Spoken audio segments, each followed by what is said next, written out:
So if I can have your attention again, I'm here, been asked today to do a short presentation on integrating ISO 27001 2022 standard with TISAX.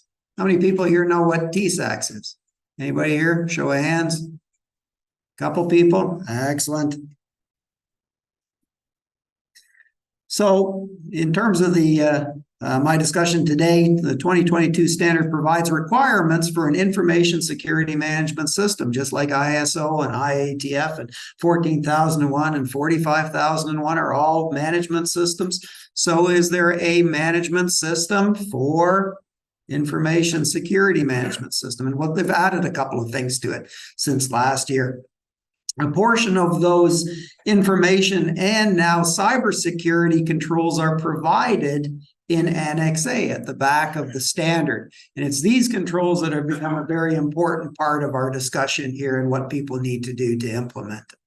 Obviously, leadership and commitment for any type of strategic involvement of a standard or a new management system is a priority, right? And so does top management know what they need to do to ensure the integration of an information security management system? Again, with a high-level structure, we know that before we used to have a segmented or siloed information security management system. That's not the intent. Integrated management systems are what we need to be doing. And our CTO here, Chad Keimel, has written several books on how we integrate information security management systems. And so today, the purpose of my talk is to show a customer case study and to reinforce the role of top management and process owners. Remember, we need to have process owners in the integration of those processes and those information security controls. So we have what ends up to be an effective and efficient information security management system that is conforming with the controls within the TISAX workbook. So I've been around for a while. My specialty is information security and launching new manufacturing facilities. I've now had the pleasure of launching 13 new manufacturing and assembly facilities. I'm also the managing director for Omnex Europe and maintain more than 25 industry professional certifications. So if you want to join me on LinkedIn, please do that. If you ever need any help with Agile APQP or ASPICE assessments or anything, new product development, APQP in your area, or if you've got a supplier that's struggling, you can reach out to us as well, too, especially in Germany. All right, so right into the talk here today. Here's the case study. We have a client, which is a global manufacturing supplier with at least 3 different industries. They work in at least 3 different industries, and so we don't have to go through those, but they also work in 3 regions, or they supply from 3 regions, obviously, from the Americas, from Europe, and of course from China and India as well, too. So what's the problem? What's the problem here? Well, the problem is, or at least the objective was, to have one information security management system over multiple sites. So we have the headquarters information security management system, which they wanted to roll out. Now, some of those sites are brand new. Some of those sites have been around for a long time. Some of those sites have been acquired from other companies that already have an information security management system. So with all of those different puzzle pieces, how do we integrate them into one integrated security management system? That's at least the objective. Well, it's only achievable through the 3 C's, communication, coordination, and collaboration. We can't do those 3. We're not going to be successful in integrating.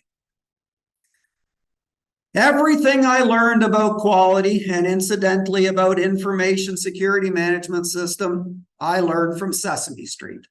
For those of you that are old enough to know this, one of these things is not like the others.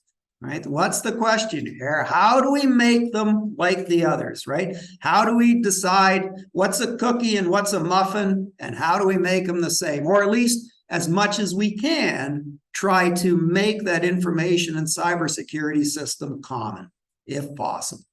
And that was the goal of the company in those 3 different regions, and trying to make it to commonize their management system.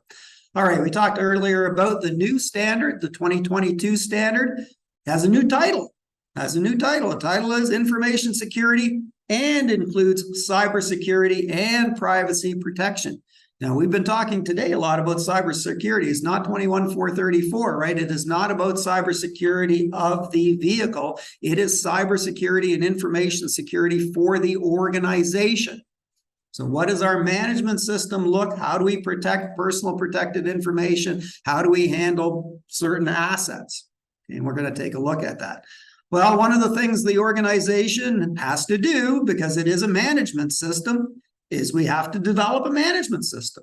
What does that look like? Well, we have a process map with activities, with clauses that link and interact with each other.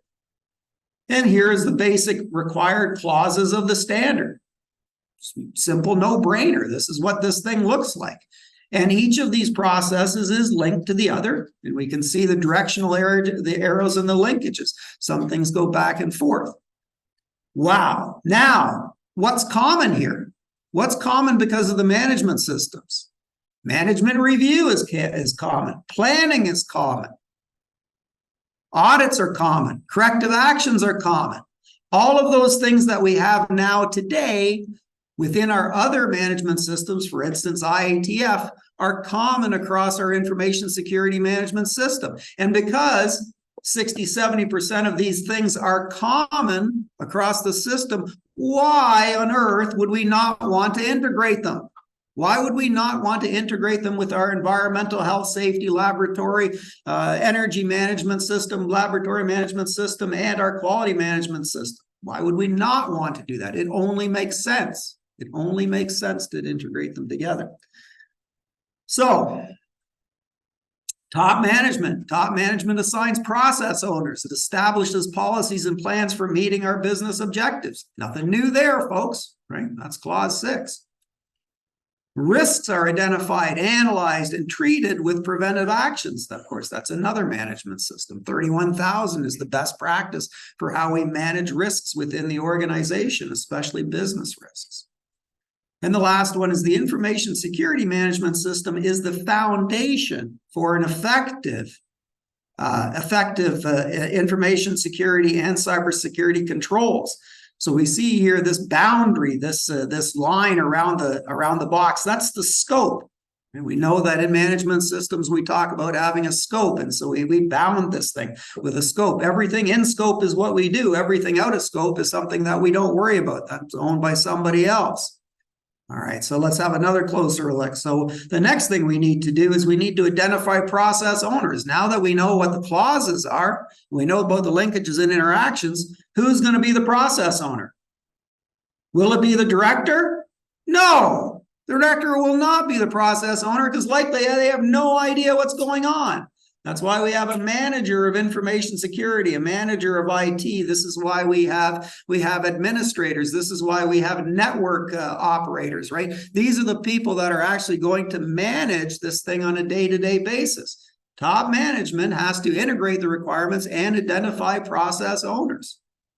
So what is leadership's responsibilities? Well, if we take a look right out of the standard, we're looking at ISO 9001 requirements. What are some of the others out of the IATF standard? Corporate responsibility.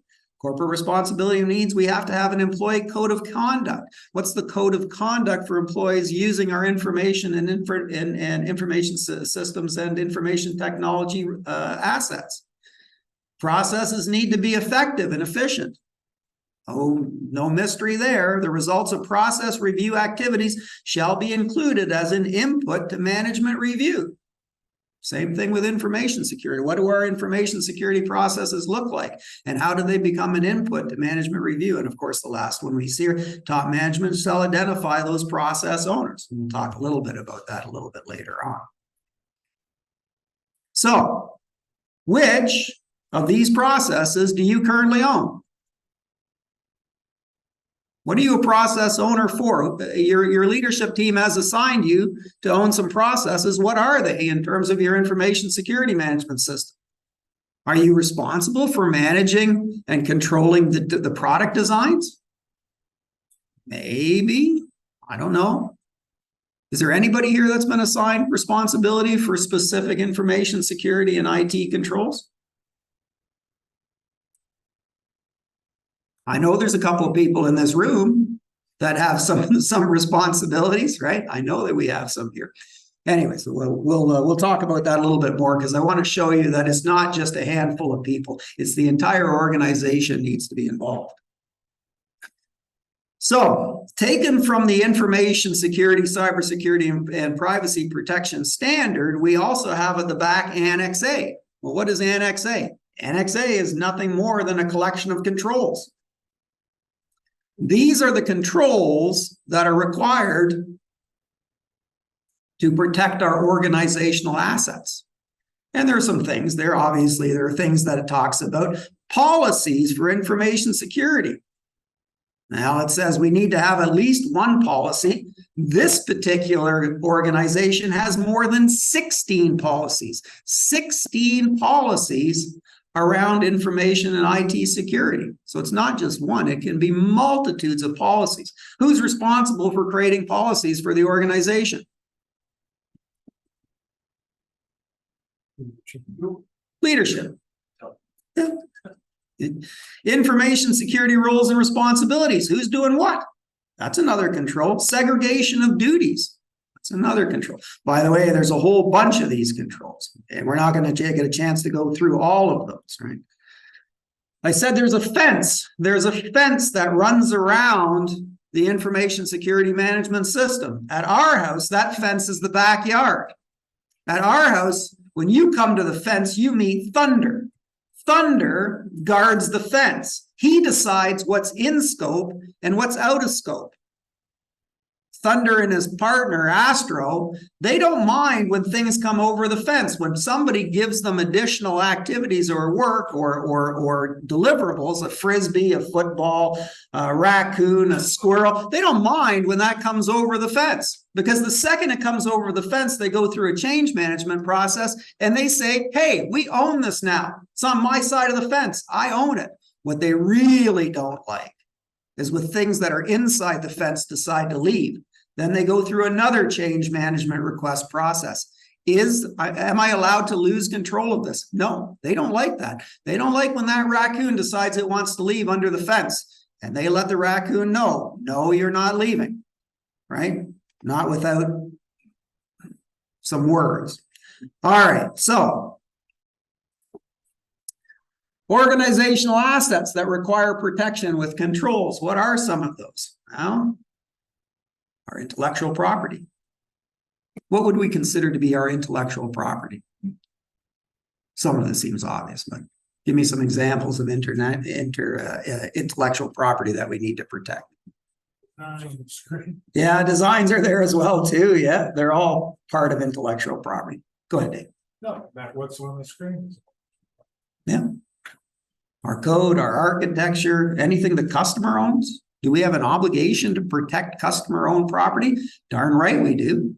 Does it say that in IATF? Sure we do, right? Customer-owned tools, all of that stuff is we have an obligation to protect that. So this is nothing new, right? These requirements are nothing new. It's already built into our other standards. We just have to find out a way how we integrate them with our other standards.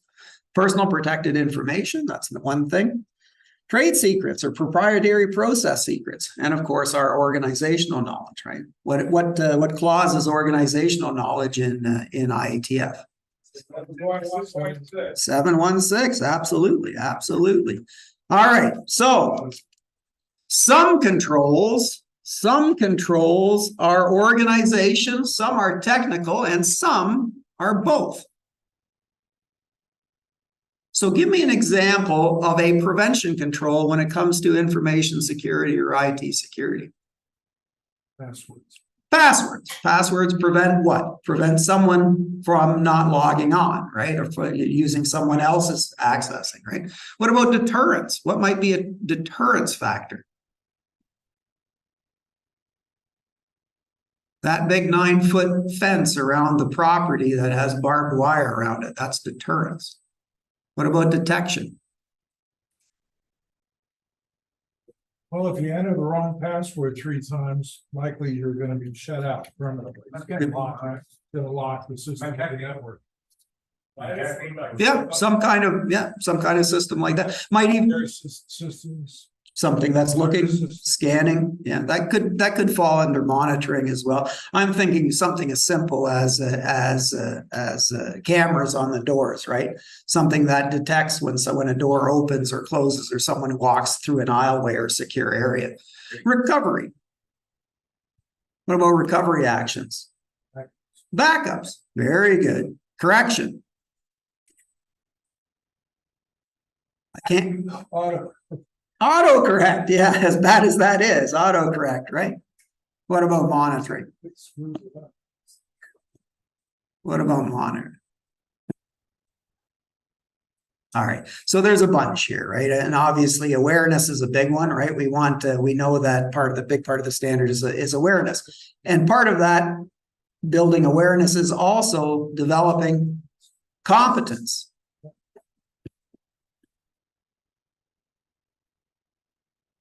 What do we say about awareness and competence? Bill, what did your executive say? I'm not going to steal your thunder. It's a good slap you gave me the other day. The executive said, we train animals. We build awareness and educate people. The standard doesn't talk about training. Training is only one small bit of competence. And thanks to Dan Reed, I learned that it is the lazy auditor that only audits training, right? So we have to just determine that people are competent. All right, switching gears a little bit. TISAX. Now, what is TISAX? Well, TISAX is nothing more than a tool that helps us to understand the risk and to prevent the loss of assets. We heard, was it Juan today? Who said it today? What's the CIA stand for? Confidentiality, integrity, and availability. Right? These are protection goals. These are protection goals. Some of the things that we have very high protection needs, and some have high protection needs. What do you think the difference is between the two of them?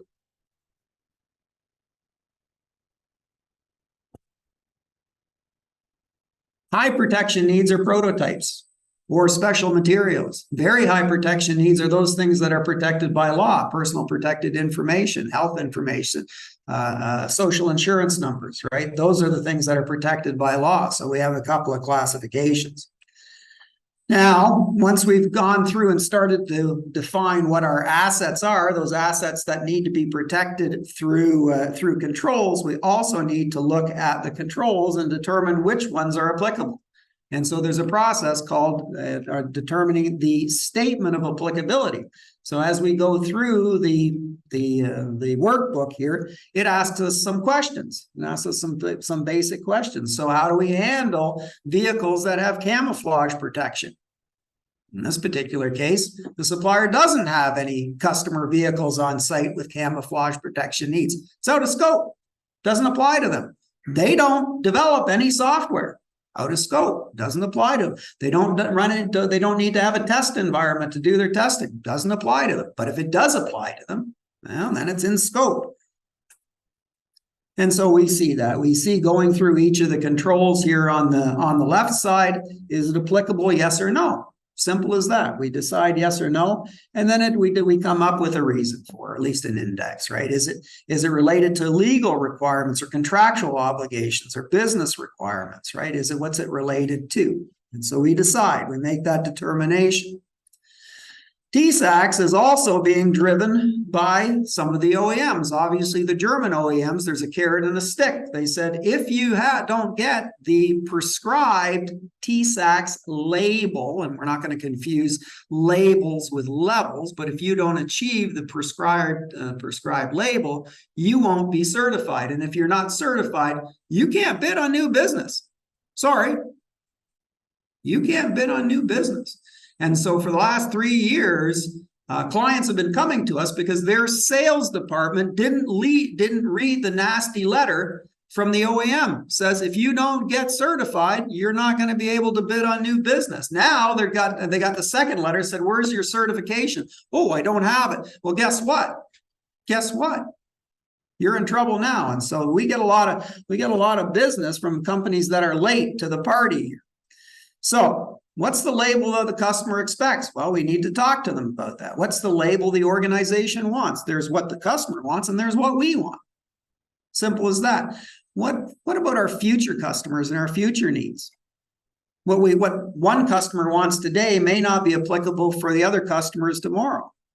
So from a strategic standpoint, what is it that we want to do? And what are those generally speaking, an AL2 or an AL3 label is what the customer expects.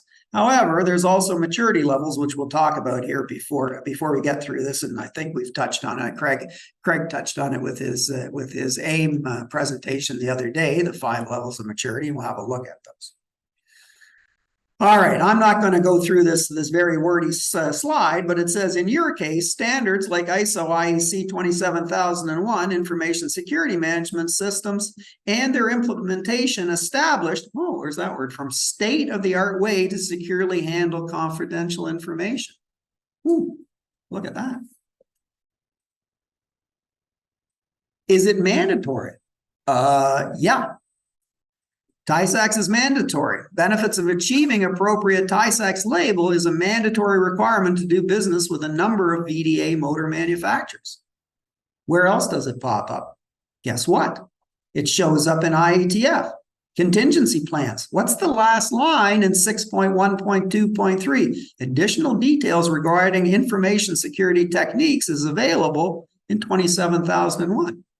IETF, TISAX, and 27001 are linked together. They are linked together. All right, so quite simply, why do we need TISAX certification? Well, we also need an information security management system first. Again, it's to protect our organizational assets. Those assets that we actually need to conduct business. Those assets were to be corrupted. If we lost them in terms of confidentiality, integrity, or availability, we couldn't continue to do business. So very important. Protect customer and combined intellectual property and organizational knowledge from threats or loss. We know that breaches are a bit of a concern. To protect the organization from violating legal compliance. Remember, there is a difference between the word conformance and compliance. Compliance is if we don't comply with the law, somebody gets fined or goes to jail. We conform to a standard, which is by choice, but we have to comply with the law, right? We don't want Judge Judy coming down on us, right, and saying, hey, we didn't comply with the law. We also want to protect from breaches or threats or damage to critical equipment. Wasn't that long ago, right, that someone infiltrated the Iran nuclear processing program and they spun up. They went into the network. They got access to the centrifuges, very expensive German centrifuges, and they spun them up to a point where the centrifuges actually burned out. And guess what? Because of the embargo, Iran was not able to get replacement parts for their nice German centrifuges. They're stuck. They made it. They turned them into bricks. All right. I mentioned a little bit earlier, but it's very difficult to steer direction and gain traction if we want to push TISAX in the organization without first having an information security management system. So we see leadership up front asking for the horse to push the cart, which may be the wrong way around. Where's the foundation? Everybody says, well, we need TISAX. And so they go out and they put a team together for TISAX. Nobody says we need an information security management system. What are you founding TISAX controls on? If not, the Annex A controls for ISO 27001. You can't do one without the other. Cart before the horse, chicken or egg. All right, so there's a new version. There's a new version of the information security assessment. It is a free download. If you go to the ENX website, you can download this. And again, after April of next year, this one comes into play. Right now, you can still use the version 5, but it is available.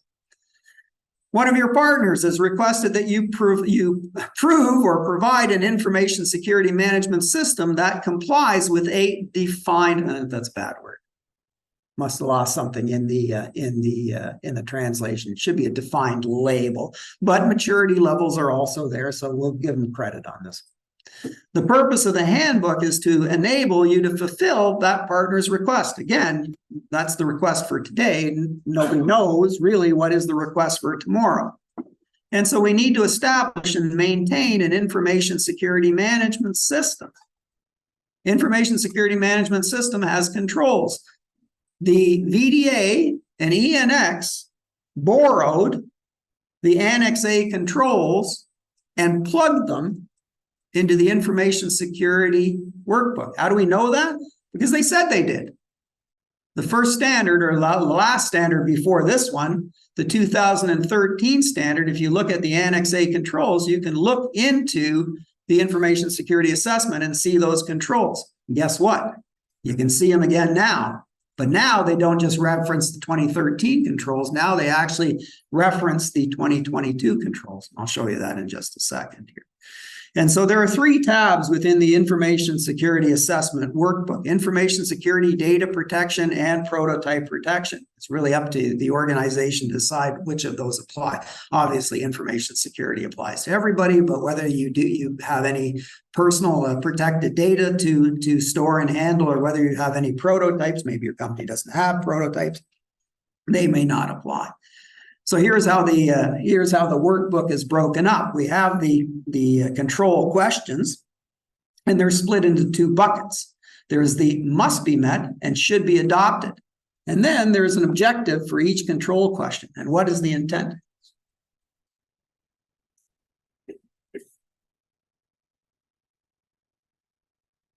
As an example, here is the workbook. Here's the workbook, here's the questions, here's the intent, and here's the requirements that we need to fulfill. And then the company has to decide what the maturity level is. The second we go in and identify whether it's a 2 or a 3, it'll change the color. If it's a 1, it'll go to 0. And you can see that on the very far left is the controls from Annex A. And the last thing I want to say for Miles's benefit here is here are the information security assessment maturity levels. And here we see 1 to 5. Actually, it includes level 0, incomplete. Level 3 is the level that we would like to have. All right, so we don't have a lot of questions, but we will be around later on. So if you want to answer something, or want me to answer something really quick, I'll do that. Otherwise, for Ranjit's benefit, I want to give up my time so that he can get his presentation in next. Yep. Okay. All right. So thank you very much, folks. Thanks for your time. Thanks for listening.